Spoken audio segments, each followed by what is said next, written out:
A Fitness Today presents. Welcome to Season 7 of the Listen by Heart podcast, where we feature stories from women of the South China Sea. I'm your host, Jasmine, and we'll be like a drone flying over the peninsula to give you a bird's eye view from the capital city of Kuala Lumpur, through dense, deep green highlands to the east coast of Malaysia, land atop a coconut tree in Terengganu, and be faced with the ocean, the South China Sea. In your hand, her 2012 release book, King of the Sea. There begins the fascinating clan stories of Dina Zaman, a Malaysian writer. Hi Dina, how are you? Okay, I'm good. I'm never really good with podcasts and all, but I'm good, yeah. Tell us more, Dina. Tell us more about stories from the Kings of the Sea. Well, actually, I don't know whether we should even start from there, As a writer, there's just so much. And King of the Sea isn't the most pivotal, right? I wrote that. I can tell you the background. I wrote that when I was doing my master's and I was missing my kampung in Terengganu. And then they were based on some stories my mum would tell me about some characters. And there were also characters, who fitted in and out of my late grandparents' home. And like, wow, this fella, the men, the women, and you're going, okay, this is really interesting. And then after that, I was in England and I wrote the story. Of course, certain bits as a writer, you exaggerate a bit or you create a bit more. But I think one reason why I jumped on your podcast it wasn't just because, yes, we promised for 3, 4, 5 years. But I started during COVID. It's not been easy, just like you, looking for my roots, And when I was young, I always heard about Cik Beda, the Chinese great-grandmother. But, people would talk and no one would say anything. It's not a Malay thing. It's a very Malaysian thing. Nobody actually takes family history very well. Oh, we'll get historians. That's why there are 3, 4, 5 versions. And I don't know. And her name is not what has been said, And it's not been easy. I've had some people trying to get this family history again about women, I've been quite irritated also because I tried for funding and someone said, oh, I know more than you. And I'm like, hello, you're not even related, But it just shows that interaction I had with that person said, wow, you want to hijack? You cannot hijack. This is my family story. You don't know anything. Who is Cik Beda to you? Who is Cik Beda to you? Cik Beda is my great-grandmother. No, wait. So, great-great-grandmother. Okay? So, there are, as I said, many, many stories. What we know is that she was the wife of a Chinese trader. We think, all right, they're actually from Shanghai, they came to Singapore. And traders, right? And you must remember, the east coast of Malaysia, especially Terengganu, it was a trading port that was even bigger and better than Malacca. Everyone kept looking at Malacca. No. We traded with Denmark. We traded with Japan. These are things that... And before we get back to Cik Beda, what happened was, it was also a site for Sufism. And it was very multicultural. So at that time, it was a port where, I think it was a sexier port, but what I hear is that when our colonial masters came, they wanted the resources that we had, the oil and gas, you name it lah. So habis lah, And it was such a shame. So Cik Beda's story is really interesting. So she came because now we had so many stories lah. Some said no. Is that the Sultan, that's one Ahmad before he had the big hoo-ha with his brother and then full name. Okay, I don't have it now. I was supposed to bring the diary, but but anyway, one Ahmad, right, was part of a ruling clan in pre-modern Pahang, Royal Pahang, yeah. So he was having this big tiff with one of his brothers. Negotiated, and it was a huge hullabaloo. He went to Johor, negotiated British, and then he became a sultan, and then named himself Tengku Sultan Ahmad Muazzam. So there are many stories, as I said. One was that he fell in love with her because he had never seen someone so fair, and bargained with a husband and said, okay, if you divorce your wife and I can marry her, I'll give you tanah lah. We don't know whether that story is true. It's a popular story among the family. And then what happened was, he did, but he got no land lah. So I guess the beginnings of brokering and negotiating business lah happened then. There were other stories that the husband was murdered. But if you look at Hugh Clifford, even though his book is like, wow, damn racist, like the things he said about us Asians, right? But he did say this, that she ran away because she complained to him, said, I don't want to, her husband met him and said, there is this man who's chasing after my wife. Please look into it. And then we're not too sure because a lot of things are muddled up. Some say that he died and she ran away, or they both ran away. So who is this woman that is Cik Beda? It does. If you look at all these books, right? Well, she stayed on and married him. So it can't be that couple who ran off back to Singapore, So there's a bit of that there are a few stories. There are a few stories and we're not too sure. Anyway, so she then married Sultan Muazzam, right? Sultan Ahmad Muazzam Shah, and she became the second wife or the third wife, depending on who you talk to. But when she came with an entourage. All her Chinese maids, I don't think it was a real entourage, but maybe a cook and all that. I mean, that's how everyone traveled then, right? Not all. She came. Everyone converted to Islam. So at that time, when I spoke to people, did they convert because they believed in it? I said, look, it was how it was before. And if you look at books like Islam in Malaysia, I keep referring to Khairuddin Al-Junaid's books because I feel that it's the most clear-cut when it talks about, Islamic punya conversions and all. People traded, security, trade, you name it. Well, she's in front of me, that kind of thing.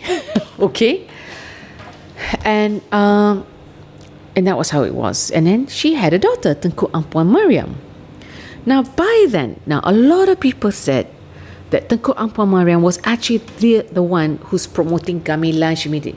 But when Cik Beda was living in Pekan, Pahang, she became, she adopted a new religion, new culture, and she fell in love with gamelan. And gamelan, the whole thing was actually inspired by the Sultan's travels to Riau Lingga. So if you look at all this royal punya ni, it would seem that the roots of royal punya ni lah, whether they were known as Tengku or Sultan is another thing. Semua datang from Riau Lingga, right? So she fell in love. They were always going to Indonesia, listening to all this, at all this, not conferences, this big things, And then she actually transferred that love to the daughter. The daughter then, Tengku Ampuan Mariam, married Sultan Sulaiman of Terengganu. They both loved each other very much. And they both were crazy about gamelan. I'm actually trying to get the original diary. Now, let me tell you this, Jasmine. You're going to pengsan, That diary was actually given to me. And when I got married, my mother had this harebrained scheme of giving it to a royal VIP. Don't ask me why, okay? I nearly fainted when I heard about this 10 years later. But, all that, all that, I went, okay, so I'm trying to track it down. But now that person has dementia. So I went like, this is not easy. It's like Cik Beda wants her story to be told, but at the same time, no. One of my issues is that, and we're not going to talk about Tengku Ampuan Mariam, not for this podcast, but because when Tengku Ampuan Mariam had her own family, my clan was not on that side. My clan was on the other side. So it's not because there's rivalry or anything. It'll be simpler for me to talk about this. So I did ask, why is her name Lain? It's not this, it's not that. Could it be because she's the second wife and she was a convert, she was Chinese normally, that's why her history was wiped out, or nobody wrote about it? Or was it because nobody really bothered? I'm trying to to see, you were saying Riau Lingga, right? Yeah. So let's just have a look at the map. Yeah. So you say that from Terengganu, yes, it's very, very Yeah. obvious that Terengganu was the heart of the South China Sea. Yeah. So it was. I am supposed to see one professor, but Jasmine running, this little outfit. Most times when I have free time, I just sleep, But it is very, very interesting. So that's one story, and I said that's me, and I feel, honestly, to be honest, if ikut hati lah, right? If there were like really generous grants, because I'm a great believer in one thing. Just because you produce stories or research, you shouldn't be paid less than the NGO rates. I feel that a lot of people don't value knowledge. Sometimes when I was just talking to a friend, and he had this really generous grant many, many years ago. It was when he was in Cambridge, and I just said, wow, you were given that much? He said, yeah lah, hidup style lah. But he really went away here and there to do his work, and there was so much. And I just said, gosh, I wish I could find this kind of, this kind of grant. So that is it in a nutshell. But I feel that, and I now encourage. I met this girl, one of my readers, right? She's from Terengganu too. When you say one of your readers, what do you mean? Okay, they've always followed me from my columns and my books, And now we are friends on Instagram. So I don't always meet readers because it does exhaust you. But I thought, okay, you have a good vibe. So met her, introduced her family, and she told me she's got Japanese blood. I went like, wow. And I'm not going to tell you this story because it's her story. But I told her, you really need to write this down. But I'm in a corporate. I said, at the very least, you're leaving something for your family. It's not just about harta. I have frustration with my family because when I ask them, you ask this so and so lah. And some of these people can be very, very kedekut with their knowledge. You come to Pekan. You go all the way to Pekan, he's not there. He or she's not there. I did this in Terengganu. I went all the way for this Malayland thing. I'm not coming. Why? I just don't want to. You're like, Allah kedekutnya, So my frustrations can be that, but you're managing human beings. But I always tell people, no matter how humble, right? People say, you can write lah. Got some royal link there. It's not about royal links. It's about finding about your lineage. And it actually, after that, you realize one thing. When this girl told me about this Japanese lineage, the more she told me, said, you have a book. This has ties with Japan and Singapore. Politically. And she went, really? Yes! So has she gone ahead? No, I said, look, we've got to have tea again. And I said, but I feel that for anyone who listens in, I just want to tell everyone, when people meet you, I wish I can be a writer, then just do it. To be a writer, and before we go to your questions, right, Jasmine, I've always said this. I think you just need to stick your bum onto the chair and initiate it. And write. And then work with very good editors or with good groups. You do need the basics. I do tell people that, okay, you need to understand what creative writing is, whether it's fiction or non-fiction. Then, once you get that formatting, the DNA, it's easier to plot your stories and all. But a lot of people don't want to invest. So you did your undergrad in... I did in communications. Mm-hmm. See, I wanted to be an anthropologist. Really? I told my mom I want to be an anthropologist. And I think a lot of Asian parents, you just become lawyer lah, doctor lah kan. Okay, I'm going to put this, right? I was a terrible student in school. Okay? For a few years, I went to an all-Malay boarding school, Tunku Kusha College. I think we both were like, Teflon. We just, we just rubbed each other. I don't know. But, so I didn't have brilliant grades. I scraped through SPM. And then, when I say, what you going to do in your life? Lucky you got a first grade, and I was like, then my mom said, you're going out to Form 6. because your father and I, we did Form 6 and went to UM. I mean, you know how parents are. Huh? You're not going to decide for me. But I went back. You see, I don't know what they told you. I'm what you call a third culture kid.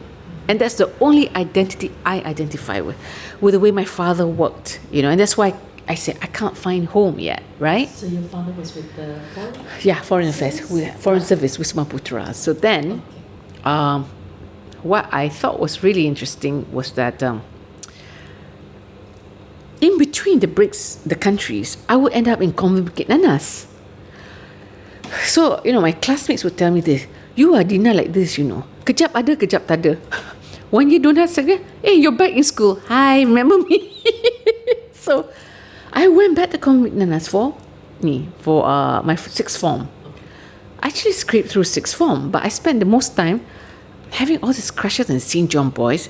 That was the beginning of my writing career, because all my classmates had all these boyfriends, right? I had to write letters lah. So I remember my literature teacher, Mrs. Yu, I don't know what happened to her. So she called me. She said, Dina Zaman, if only you pay more attention to your literature classes instead. I said, I'm being paid what? So that's why Dina's dancer. So that's how it began.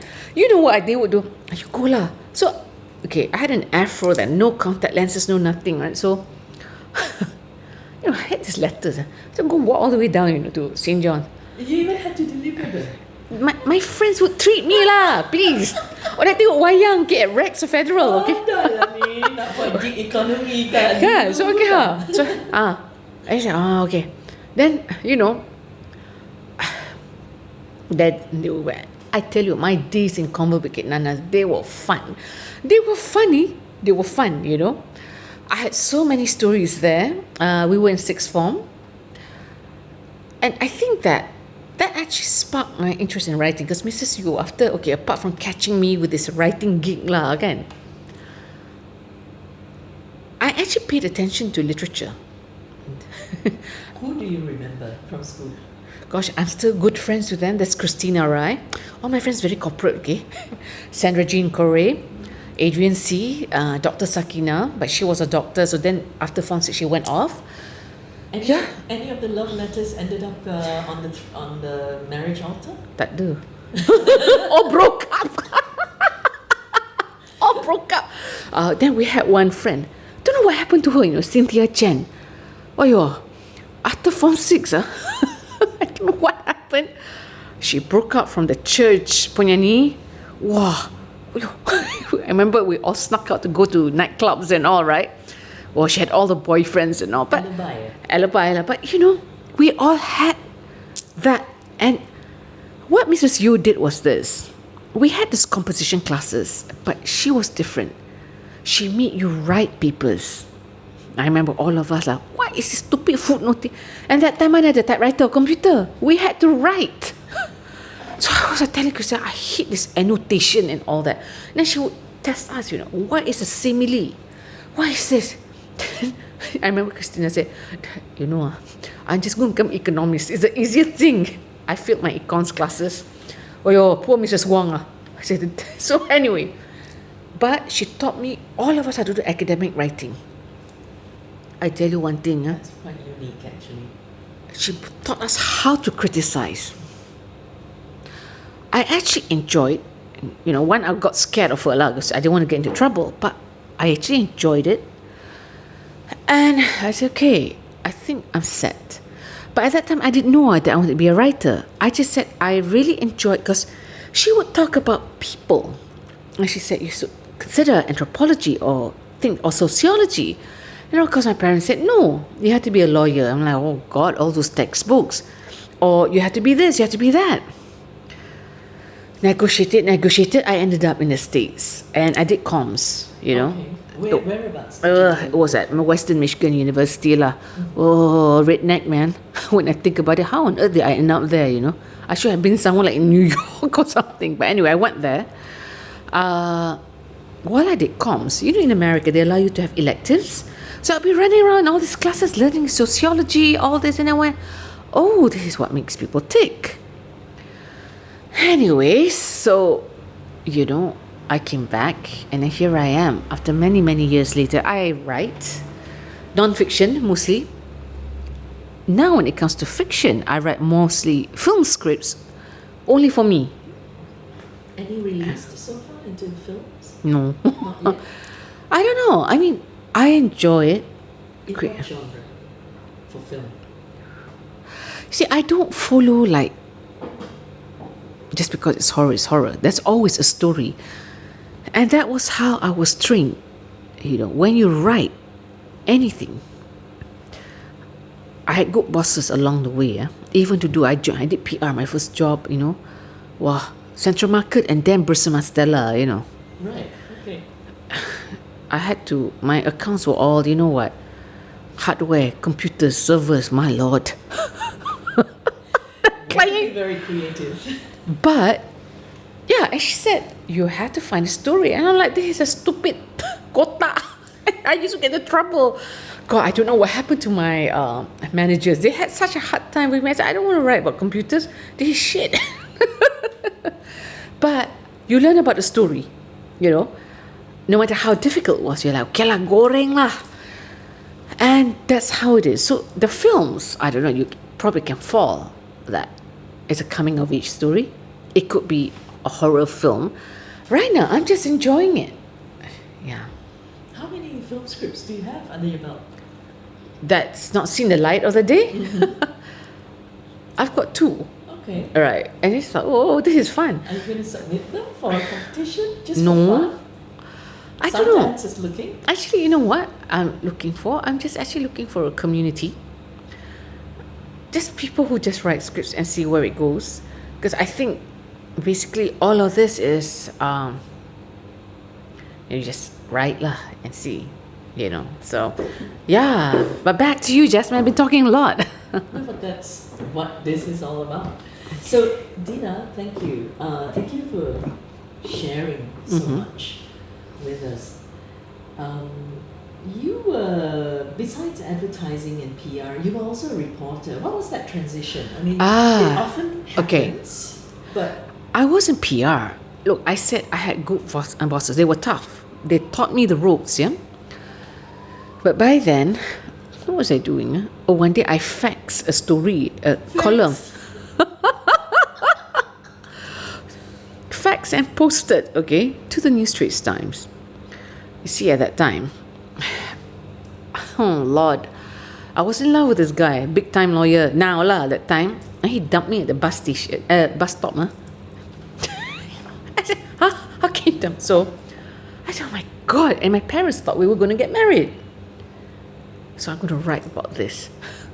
And I used the office typewriter. I wasn't allowed to, but I did. I typed it out and I faxed it over to NST. Because my parents said, you got to get married. You're going to be 30. Okay, so you were just about there. I was in my 20s, mid-20s. So that's how Dina's Dalcha came about. I'm like, ayo, these guys, And then all my friends, we were all the CBNers lah. All trying to find husbands also lah. Or the major love of your life, right? And we were like, wow, so difficult, A lot of my friends married foreigners. I think we're not the Malaysian market lah.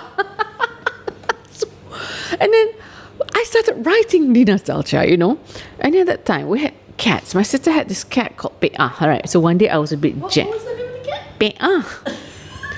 So I remember I was looking at her, and this cat, my father kept yelling at my sister, you have to spay the cat. And my sister said, no, operation, she might die. The whole neighborhood knew. Pe'ah. I would go for walks with my friends, and this lady would say, Dina, please tell your sister's cat, Pe'ah. What, auntie? My cats are all spayed. She cannot find boyfriend here. So then I remember telling my friends that, my sister's cat has more action than all of us, right? So This is like Sex in the City. feline style lah. So I started writing. It was a hit. Everyone wanted to know about Pe'ah. And I'm like, hey. But I had so much fun, Jasmine. It sounds like... And I tell you, that was a different Malaysia then. You grew up in that era also. It was so different. You could write about going night clubbing and all that, and you weren't going to be hauled up the way things are now, Technical question. Yeah. If you are a Malay female, Yeah. are you allowed into a nightclub? Yes. Okay. Just that you cannot consume alcohol. Well, I think even now, I don't go, I sleep by 9, okay? But I think, yes, you still can go. There is no limitations lah. You can do what you want unless the powers that be, because politically the landscape is changing rapidly. But for now, from what I hear from people, it's business as usual lah. But I don't think you can be so open. When you're young, at that time, that was the 90s, Jasmine. Granted, it was Dr. Mahathir's era, and a lot of people have issues with Dr. Mahathir, but it was a very, when we worked, right? When we were? When I worked, okay, our teams, and it wasn't because the bosses said you must do that, Somehow the synergy, it was always multicultural. Maybe it was because our managers are like this. Maybe it's because the clients are like this, I never really worked in a homogeneous team. All Malay team, all whatever, But now, when I hear from the research, right, more and more people, even corporates, they all stick, even work-wise, will stick to one group and going, oi, this is so different from my time. So it's become cliquish. I think it's become racialized. Racialized. So then I said, wow, and when you look at my bunch of friends that I'm still friends with, there'll be 1, 2 Malays, or I'll be the only Malay. It's all mixed, And now it's a little bit more different lah, kan? But so I did all that. I was in PR, so I wrote that. And then I dabbled in theatre, okay? Because everyone was dabbling in theatre. Okay. Everyone, I was selling tickets. Those were the days that Bonton, I understand. Yeah. Instant Cafe Theatre, It's a right? cafe, so I was selling tickets. And then that time, Instant Cafe Theatre had a subsidiary or something called Drama Lab. So we would submit monologues or dialogues. And that's the kind of thing that I would like now. It was so fun. Okay, maybe none of us got famous, become, theatre writers or what, but It was a form of expression. yeah, and we worked with I actually wrote scripts for Sophia Jane, Ida and Arena. It was, within the confines, but it was for us at that time. We were it was so nice to hear. And Zahim was a really great mentor. Zahim said, okay, maybe... Zahim al-Bakri. Yeah. So Still brave. yeah. So he said, maybe it should sound better if you use these words. But for me at that time, I was like, wow, best year, I don't know whether the kids now have that. I'm sure they do, right? But that sense of little community, and as I said, I'm not really fussed about being published or produced, but that to have friends to talk about this, it would be great, So anyway, what happened was, because of that Drama Lab thing, my friend worked in Astro, and she said, we're looking for someone to set up commissioning department. Our bosses are Mahadi J. Murad and Suhaimi Bapa. By that time, I was thinking, I think my days in PR are over. Look, they are fantastic. But I said, if I got to do another computer punya client, I'm going to cry, So I said, what do I do? You read scripts and approve and see. You see, my whole life. Now jury. So the parents, right? The moment they heard Astro, big corporate lah. They didn't know I was doing all this creative stuff. But I did. And it was, it was really good, because then we were trained what scripts were. We had people coming from the National Film and Television School of Beaconsfield. We learned, again, story, and I remember going, wow, this is quite tough, but once you got it, you click. At that time, I was writing Dina's Dalcha. Okay, I was very straightforward lah. Kan kucing lah, our abysmal love lives, taking the bus to work, Then I did my master's.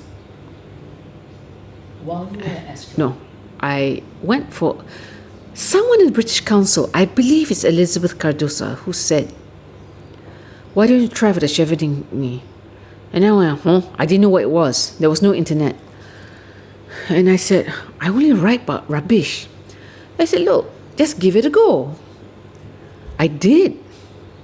I got it. And I remember there was this guy. I said, I went for this interview, and there was this guy, all polished and all. And I said, hi, I'm Dina. So I said, oh, where are you planning to go, Kan? I said, I'm going off to Oxford. I'm going to study something very intellectual lah. Or me. Then he didn't talk to me after that, you know. So anyway, I was like, okay lah, so sombong. Anyway, I went, I got it, and I went, oh, you know, like, okay, this is fun. And then I got it, and I came back. I had a grand time in England. I was supposed to write a great Malaysian novel, which never happened. It became my script. But I did come back, right, with all these things, which all became I Am Muslim. I see. So I Am Muslim is not, it basically is a compilation of articles. Articles, yeah. And, okay, But so... the general theme was about identity. So, no, really, that was it. I came back, right? And then I didn't work for 2-3 years. I thought, okay, I was just freelancing and all that lah. Then Malaysia Kini was looking, you know? Okay, so, alright, so we got about 5-10 more minutes. Okay, so what happened is that I remember Malaysia Kini was advertising for an editor.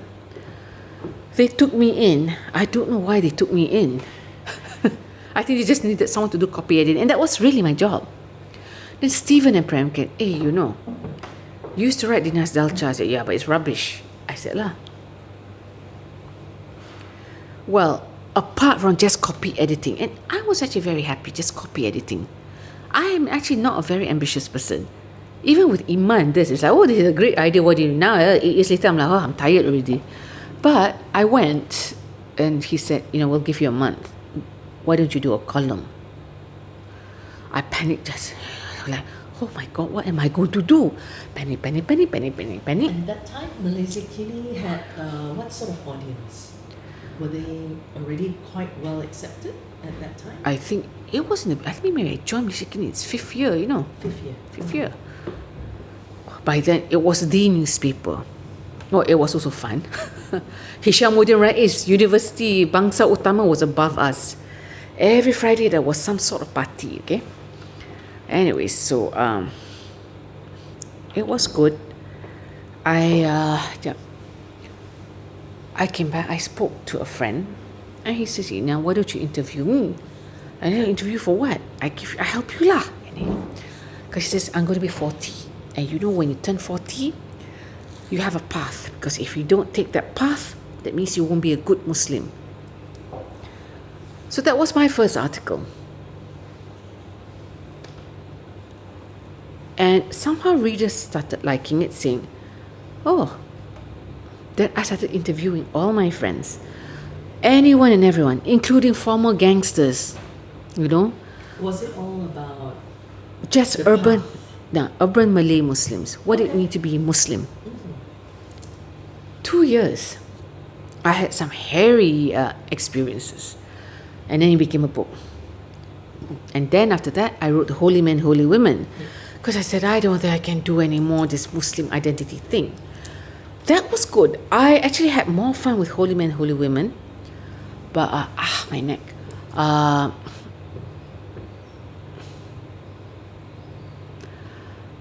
just, you know, Holy Men, Holy Women really taught me a lot of things about living in multicultural Malaysia. There was an article I was reading, they were reviewing your book. I think it was when you first launched Holy Men, Holy Women in the NST, New Straits Times. And you shared about meeting a hijab-wearing woman who told you she was agnostic. That one was actually for Malay Mail Online. Right. But yeah, she came to me, she wanted to be in the column, and I met her, and she told me that I had such a shock. You know, I went like, And I said, okay, it made my head spin because I didn't know how to connect all this. She no longer wears a hijab. She has left the country. But I think that if anything from I Am Muslim right up to Holy Man and now my new book, which is being revised, and we shall not talk about it because I'm so stressed. And it's due out? I don't know. I think it's this. A lot of Malaysians want to talk. They want to have a conversation about identity and their worries or how they feel. And if I am going to be that platform or resource where they need, sometimes it's very heartbreaking. So she told me about that. That came, and I think it's inside Holy Men, Holy Women. And the choices you have to make, the choices. She seems to be happy. I hardly contact, There are some readers that they become friends, long-term friends. Some you move on, But I think at the end of the day, with Malaysia, a lot of people want to talk about their lives. I met a hijabster last night. Oh. And she told me she's married to a metal rock musician. Uh-huh. And they go for gigs. Yeah. And they're mostly hijabsters enjoying metal music. Yeah. Which I think is good, because my time, if you're a hijabster, you don't do that. So things have become more flexible. Things have become where the kids are telling, I will create my own world. So I see so much more. I mean, just in our time when we had all these readings, you hardly see anyone pakai tudung. But now they come. That day when you met, there was one tall girl. She's a PhD student, Ruby. Yes. She and a group of friends go for everything. They're smart, they're sharp. Very smart. And she said, I've been following her. And she says, I'm recreating my own life. Nobody tells me what to do. And I'm glad that they are doing this, because they're like, well, we have this framework, but we also have a life. As you are speaking of this, I have images of the women in Iran burning their hair. Yeah. Not their hair, but their headscarves. Sorry. Right. Because over there, it's a different kind of Islam that's being preached. I think when you talk about that, we cannot use Iran as an obvious thing, okay? While it is about this girl who took off and she suffered a terrible demise, I would like to say that it's not just about women taking off their scarves or women putting on their scarves. I may sound like an apologist for Muslim women, but I think the war should be about the freedoms denied to them. Because I feel that when that thing happened, everyone said, buka tudung, the Iranians are like this. Actually, many Iranians I've met, whether they wear the tudung or not, right, are brilliant. Men or women, they're brilliant, they've got great hearts and all. But they do live within sanctions. And I think they just want something. They want to live, And I don't think that would be a great, obvious choice. But I think that, I'm not, criticizing, but I'm just saying that what I want to say is that when I see them, and also these young girls, like, they would tell me macam-macam lah. And I'm like, you buat apa ni? I think it's good that they're saying, but I'm going to go this path. It's my path. Because if you look at women older than them, my age, you can do this, but you cannot do that. You can't do this, you can do. And when I read your introduction about your mom, Jasmine, I'm a great believer in alternative therapy. I said to you earlier this morning, I have a friend who's a counselor, and she does somatic therapy on Zoom. And this is another reason why I'm a bit tired. Whenever you do, this is what you call EMDR, eye movement desensitization therapy.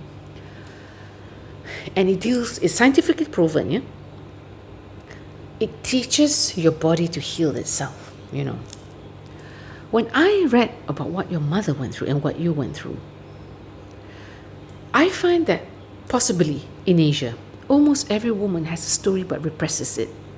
Culture, religion, whatever lah, or even society cannot lie, because I'm like, and you're like, And I do believe, I will tell this to you, many years ago in my 20s, despite the crazy column I had severe endometriosis. I'm sorry to hear that. Yeah, It's painful. so it's painful. Mine was bad. I was grade 4.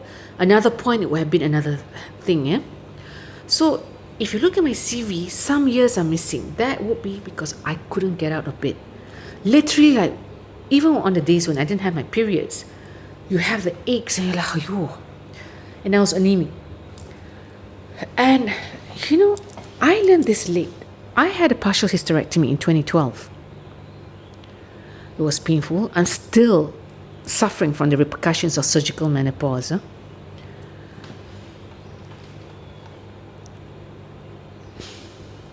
But after that, learning, writing stories and all, and I said, I got to be freer about even though I was writing all this thing, I was working within a certain paradigm. But one thing about menopause, it does free you because one, you're like, whatever, you don't have any. And two, you think to yourself, and it's like a switch in your head. I'm going to do what I want to do. So I started doing all this somatic thing. And I really believe because when you are not true to yourself, you don't tell these stories, even writing and all that kind, you will get sick. I'm even talking about even if you have problems, you need to let it out. Whether it's to a friend, writing or all that, you need to. I had this bit of a debate with a cousin yesterday who's a real diehard Sufi. Okay. Oh, I gotta go soon. But I said to her, why are you clamping down the family history? Oh, but that part is all haram already.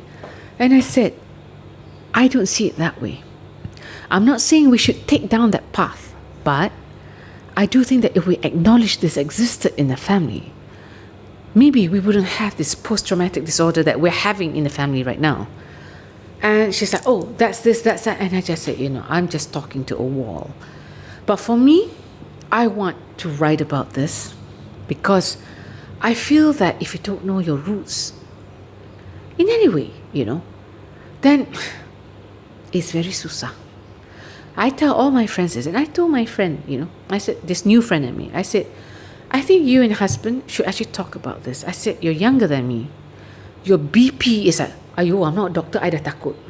And I said, the fact that you live like this every day. But I said, I think if you start writing it out, point form, it doesn't have to be lyrical. After all, you've come to this age where you've got more flexibility at work. You're a director. Take off and think about your family. And she was shocked. I'm like, huh? And I said, no, I'm going to chase you because the stories should not be hidden. And that's something also about Asians. We always like to hide. We cannot hide. I'm not saying we should be like, okay, I'm not sure about this woke generation thing, but I don't think it's good also to be, you shouldn't cover too many things up. And this cancellation culture. Yeah, you need to discuss this, whether it's good. I said, look, I may write things that are not agreeable, but if we don't discuss this, if we don't discuss this, then definitely the society, we will be stifled and they will get sick. Okay. That sounds awesome. What you're suggesting is that as we write, we release. As our hand stroke and even handwrite rather than type, right? Jasmine, one of the things I want to do, because I would deal a lot with peacebuilders, it's something maybe we can all discuss later. I've been wanting to do writing workshops, not to turn them into Pulitzer. You luahkan. I can tell you, there's a huge audience. So maybe you cut lah, Prologue. In the beginning. In 1998, the Deputy Prime Minister of Malaysia, Anwar Ibrahim, was arrested for alleged sodomy. I remember a flurry of discussions at work on the office intranet system, now heated up by mentions of Islam and Anwar. I knew that Dr. Mahathir Mohamad, the Prime Minister of Malaysia, was angry with him. But over what exactly, I didn't know. I didn't feel good that morning. And once deep inside the commissioning department and production of the fledgling broadcasting station where we worked odd hours, it took a different medium for the news to reach me. When I picked up the newspapers declaring Anwar liwat, I had to shoot off an instant email to a friend. Liwat tu apa? I was apolitical then, very much like many young women in Kuala Lumpur who wanted to earn good money and marry men from similar family and economic backgrounds. Perhaps one difference was wanting and failing to write the great Malaysian novel, and so I was awaiting the results of the Chevening Scholarship, having applied for a Master's in Creative Writing. But the news of Anwar's arrest refused to abate us as I drove back home that afternoon from Sri Kembangan, where the drivers all seemed to be looking upwards. Helicopters. The menacing sound of whirring blades drone into my car as I entertained the thought of one of them crashing into me. We lived a few roads behind Anwar's house in Bangsar Heights. Swarms of people and cars almost choked off all access, placards held up demanding his release. Leaving my car near someone's house, I ran uphill back home, pushing my way through the crowd. Inside, I found my mother speaking to the orange telephone with this gaudy telecom sticker, rehashing the news with her sisters. Meanwhile, my sisters were shouting, Bah, what is liwat? Like me, didn't understand what it meant. My mom hung up and turned to my father. What was going on? She demanded. How can the papers write liwat on the front page? We are Malays. We don't use such words. There were students, young people, reading newspapers. My father, normally a calm and quiet man, snapped. If you mention that word again, I will rotan you. That's a bad word. He rolled out the papers and struck the dining table. Our cats ran off and the maids retreated into their rooms at the back of the house as he sat down on the sofa, cradling his head with his hands. Today is a day we Malays have lost our moral compass.